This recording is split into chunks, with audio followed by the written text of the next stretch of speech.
She is my living insurance policy. We squeeze her dry this time, then we kick her out. My mother's message sat there on the old iPad screen, glowing in the dark like a threat. Then came the notification. Thalia renamed the group. Family updates to the cash cow's slaughter. My breath hitched, trapping the air in my lungs. I forced my hand to stop shaking just long enough to extend a finger and silently capture the screenshot. I sat down at my desk, the glass surface cool against my forearms. Panic is for amateurs. In my line of work, panic costs lives and millions in liability. I treat trauma daily. I assess risk. I contain the bleed. My family was no longer my blood. They were a malignant liability. And it was time for a forensic audit. I opened my laptop and logged into the county recorder's public database. The screen glowed white in the dim room. I typed in my parents' address. The search wheel spun for a second before vomiting up the truth in black and white PDF format. My eyes scanned the lines, looking for the mortgage payoff I'd been funding for 5 years. Instead, I found a new recording from 3 weeks ago. A cash-out refinance. The numbers didn't make sense at first. The principal balance hadn't gone down. It had doubled. They hadn't just refinanced to lower a rate. They had stripped every cent of equity out of the property. $400,000. Gone. Liquidated. I pulled up my own banking history, cross-referencing the dates. For 60 months, I had wired $2,000 to Thalia. Mortgage. I trusted her to pay the lender. The math on the screen told a different story. She had been paying the interest-only minimum, barely $600, and pocketing the $1,400 difference every single month. I hadn't been paying off the house. I had been paying them an allowance to treat me like garbage. And the $400,000 from the refinance? I checked Maverick's social media. New truck. Crypto guru bio update. It wasn't hard to connect the dots. They mortgaged my future to fund his gambling addiction. I leaned back, the leather of my chair creaking in the silence. People always ask how smart women get conned. They assume you have to be naive, or stupid, or weak. I am none of those things. I'm a risk assessor. I spot fraud in complex insurance claims for a living. But abuse doesn't start with a punch or a grand theft. It starts with the boiling frog logic. You don't jump into a pot of boiling water. You'd leap out immediately. You get in when it's lukewarm. It starts with, can you cover dinner? Then I'm short on rent. Then we'll lose the house. The temperature rises 1 degree at a time. You adjust. You normalize the heat. You convince yourself that enduring the burn makes you a good daughter. I didn't lose my intelligence. I was conditioned to ignore my own survival instincts just to keep the peace. I closed my eyes and saw myself 3 years ago. Sitting in this apartment with the heat turned off to save money. Eating instant ramen so I could make that transfer on the first of the month. I thought I was the hero saving the family legacy. I wasn't. I was just the mark. I opened my eyes. The frog was dead. The predator was awake. I logged into my bank account. I hovered over the recurring transfer labeled Mom and Dad House. 1 click. Cancelled. Then I opened a blank document. They wanted money? They wanted to drain me dry? Fine. I would give them exactly what they asked for. But this time, there would be paperwork. I started typing the title of the document that would end them. Family Grant and Liability Waiver. It was time to build the Trojan horse. The phone rang at 7:02 a.m. My mother knows I work the night shift sometimes. But she also knows that sleep is a luxury she can interrupt whenever the mood strikes. I stared at the caller ID. Thalia. The performance was about to begin. I answered on the 3rd ring, putting it on speaker so I could type while she talked. Jacintha? Her voice was a stage whisper, breathy and trembling. It was a solid B- acting effort. It's happening. The doctor says the stress. My heart can't take it. What is it, Mom? I asked, keeping my voice flat while I opened my banking app on my laptop. Failure, she gasped. Congestive. Something. They say I need an operation. An experimental valve procedure. Insurance won't cover it because it's elective. Can you believe that? They're putting a price tag on my life. How much? I cut to the chase. 18,000, she said, the number sliding out with suspicious speed. And, oh, God, Jacintha. If the surgery doesn't work, I just want one last memory. We were looking at that lodge in Aspen, the one with the big fireplace. If I'm going to go, I want to go looking at the snow with my family. It's 12,000 for the week. Please, don't let me die staring at these beige walls. $30,000.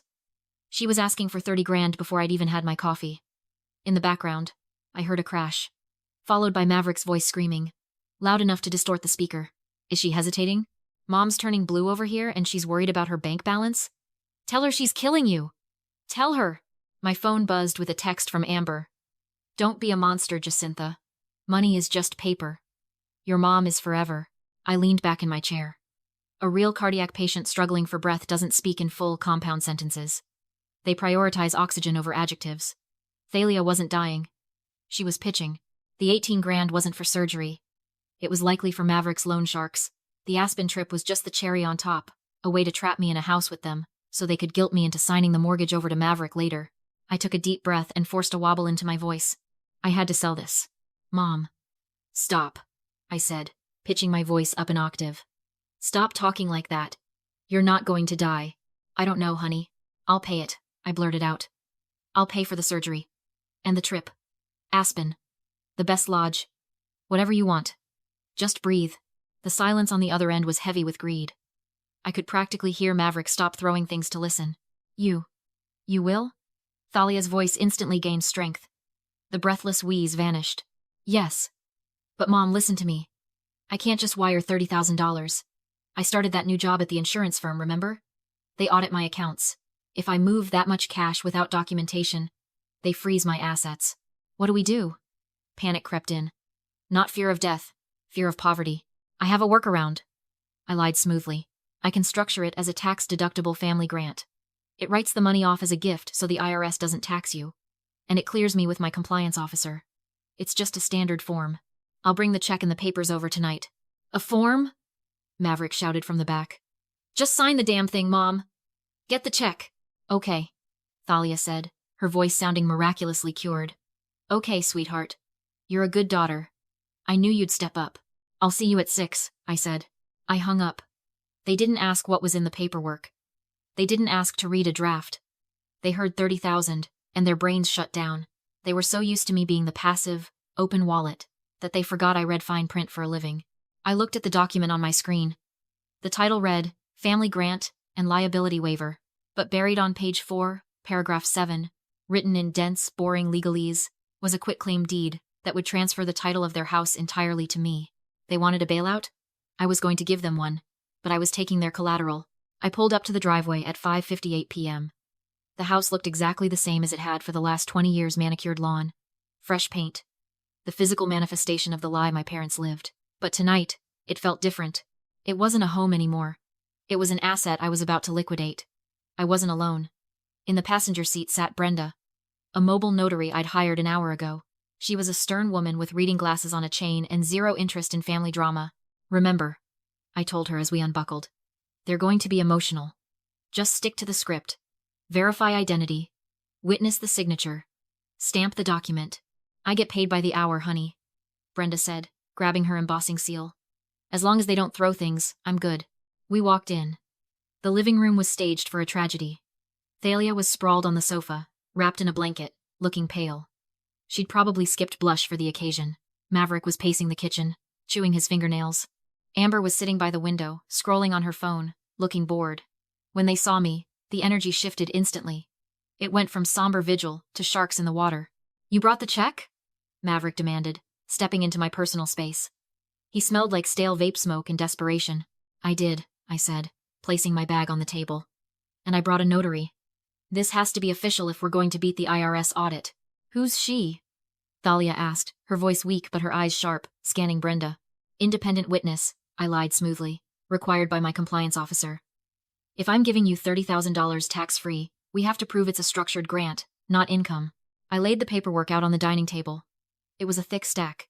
The family grant cover sheet was on top, full of impressive-looking nonsense about financial aid. Buried underneath was the quitclaim deed. Here's how it works, I said, pulling a pen from my purse. To classify this as a business write-off and save you from paying 40% in gift taxes, I have to be listed as a temporary trustee on the property title. It just means I hold the liability while the funds clear. Standard procedure.